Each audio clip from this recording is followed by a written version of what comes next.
많은 분들이 복숭아 표면에 남아있을지 모르는 농약을 제거하기 위해 물에 식초를 몇 방울 넣거나 베이킹 소다를 한 스푼 풀어서 씻곤 합니다. 하지만 이렇게 소량만 넣어 사용하는 방법은 일반 물로 씻는 것과 비교했을 때 농약 제거 효과에 큰 차이가 없을 수 있습니다. 특히 복숭아는 껍질이 얇고 표면에 미세한 털이 촘촘하게 나 있기 때문에 사과처럼 거칠게 문지르거나 수세미로 닦아서는 안 됩니다. 복숭아의 껍질이 손상되면 과육이 쉽게 무르고 손상된 부분으로 세균이 침투할 가능성도 커질 수 있기 때문입니다.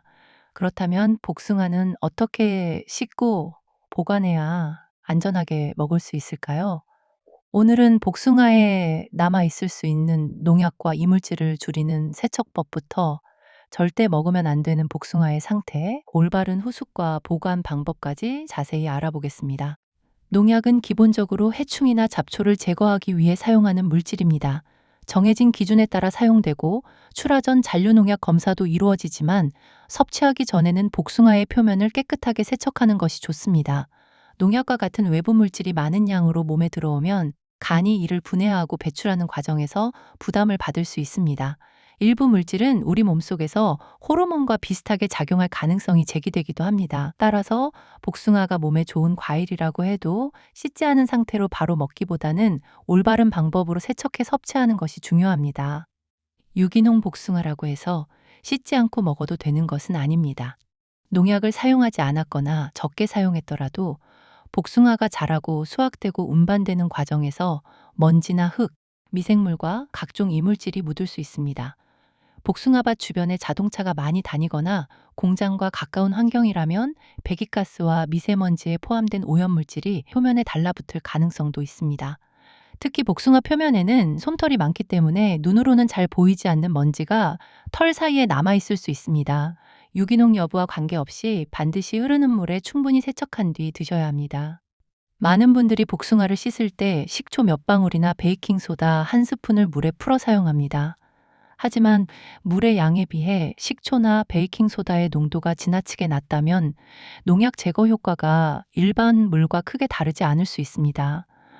일부 실험에서는 비교적 높은 농도의 식초나 베이킹소다 용액에 일정 시간 담갔을 때 일부 농약 성분이 감소한 결과가 나타나기도 했습니다.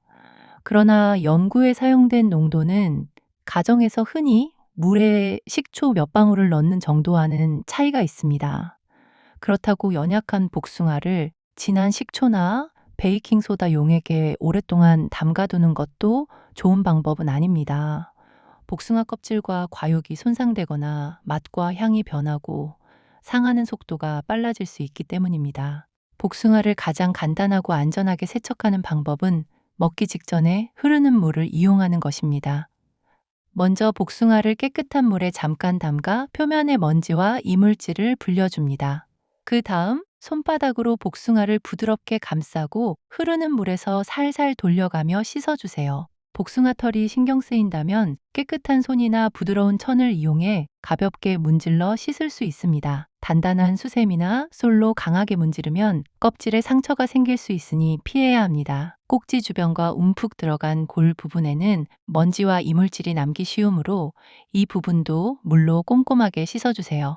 농약이 걱정돼 껍질을 반드시 제거하고 싶은 분들은 깨끗하게 씻은 후 껍질을 얇게 벗겨 드셔도 됩니다. 복숭아 껍질에도 식이섬유와 항산화 성분이 들어있지만 좋은 영양 성분이 껍질에만 있는 것은 아닙니다. 복숭아 과육에도 수분과 비타민, 유기산 등 다양한 성분이 들어있습니다. 따라서 껍질 섭취가 불안하거나 복숭아 털로 인해 입 주변이 가려운 분들은 억지로 껍질까지 드시지 않아도 됩니다. 특히 복숭아 알레르기가 있거나 먹은 뒤 입술과 목이 가렵고 붓는 증상이 나타난다면 껍질만 제거해서 해결하려 하지 말고 섭취를 중단해야 합니다. 호흡곤란이나 전신 두드러기처럼 심한 증상이 나타나면 즉시 의료기관의 도움을 받아야 합니다. 복숭아는 씻은 뒤 보관하는 것보다 먹기 직전에 씻는 것이 좋습니다. 표면에 수분이 남아있으면 곰팡이와 세균이 번식하기 쉬워지고 복숭아가 빠르게 물러질 수 있기 때문입니다. 부득이하게 미리 씻었다면 키친타올로 물기를 완전히 닦은 다음 가능한 한 빨리 드시는 것이 좋습니다. 씻지 않은 복숭아도 표면에 물기가 묻어 있다면 마른 키친타월로 가볍게 닦아주세요. 복숭아를 구입했을 때 멍이 들어 있거나 물러진 부분이 발견되는 경우가 있습니다. 복숭아는 과육이 부드럽기 때문에 작은 충격에도 쉽게 멍이 들고 손상된 부분으로 미생물이 침투할 수 있습니다. 겉으로 보이는 멍이나 무른 부분보다 안쪽의 손상 범위가 더 넓을 수도 있습니다. 잘랐을 때 과육이 갈색이나 검은색으로 깊게 변해 있거나 물컹거리면서 이상한 냄새와 신맛이 난다면 아깝더라도 먹지 않는 것이 좋습니다. 단순히 눌려서 색만 조금 변한 정도라면 상태를 확인한 뒤 손상된 부위를 넉넉하게 제거할 수 있지만, 곰팡이가 보이거나 발효된 냄새가 난다면 복숭아 전체를 버리는 것이 안전합니다. 특히 복숭아 표면에 곰팡이가 조금 생겼다고 해서 그 부분만 잘라내고 나머지를 먹어서는 안 됩니다. 오. 복숭아처럼 수분이 많고 과육이 부드러운 과일은 곰팡이 균사가 눈에 보이는 부분보다 안쪽으로 깊게 퍼져 있을 수 있습니다. 세균이나 곰팡이 포자는 눈으로 확인하기 어렵기 때문에 겉부분만 잘라낸다고 해서 안전하다고 장담할 수 없습니다. 소화 기능이 약한 어린이나 노약자, 면역력이 떨어진 분들은 상한 복숭아를 먹었을 때 복통이나 설사, 구토와 같은 증상이 더 심하게 나타날 수 있으므로 더욱 주의해야 합니다. 그렇다면 복숭아는 어떻게 보관해야 할까요? 마트나 시장에서 판매하는 복숭아는 아직 단단하고 향이 약한 상태인 경우가 많습니다. 이런 복숭아는 바로 냉장고에 넣기보다 직사광선을 피해 통풍이 잘 되는 서늘한 실온에서 잠시 후숙하는 것이 좋습니다.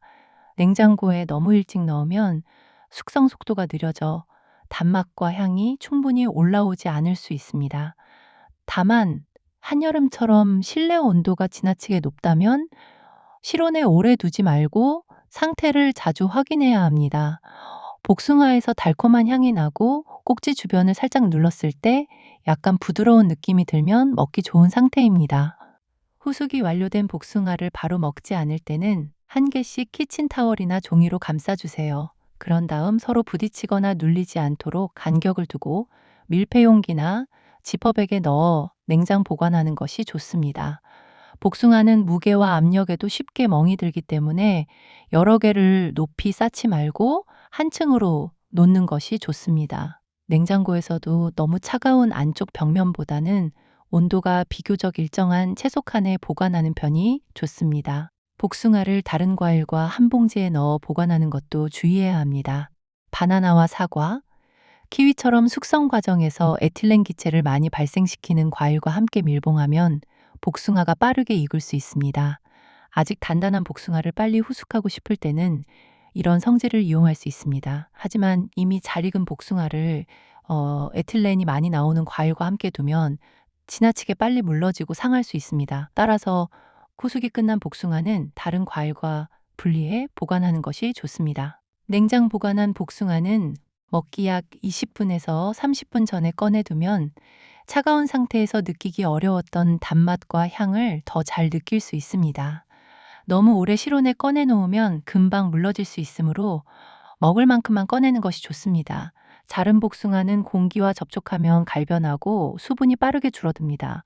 한번 자른 복숭아는 밀폐 용기에 넣어 냉장 보관하고 가능한 한 당일에 드시는 것이 좋습니다. 자른 단면이 지나치게 미끈거리거나 이상한 냄새가 난다면 먹지 마세요. 복숭아를 청이나 잼, 통조림처럼 가공해 먹는 경우에도 상태가 좋은 복숭아를 사용해야 합니다. 이미 곰팡이가 생기거나 상하기 시작한 복숭아를 설탕에 넣고 끓인다고 해서 반드시 안전해지는 것은 아닙니다. 일부 곰팡이가 만들어낸 독소는 가열해도 완전히 제거되지 않을 수 있기 때문입니다. 상한 복숭아를 아깝다는 이유로 청이나 잼으로 만들지 말고 단단하고 신선한 복숭아만 사용해야 합니다. 복숭아청을 만들 때는 복숭아와 용기, 조리도구의 물기를 철저히 제거해야 곰팡이 발생을 줄일 수 있습니다. 복숭아를 가열해 먹을 때도 지나치게 높은 온도로 태우는 조리법은 피하는 것이 좋습니다.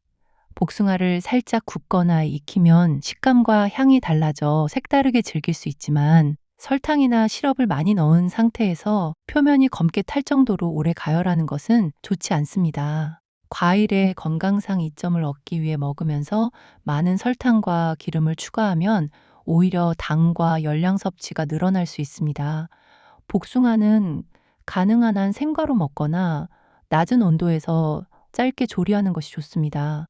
복숭아를 플라스틱 배달 용기나 일회용 용기에 담아 전자레인지로 가열하는 것도 피하는 것이 좋습니다.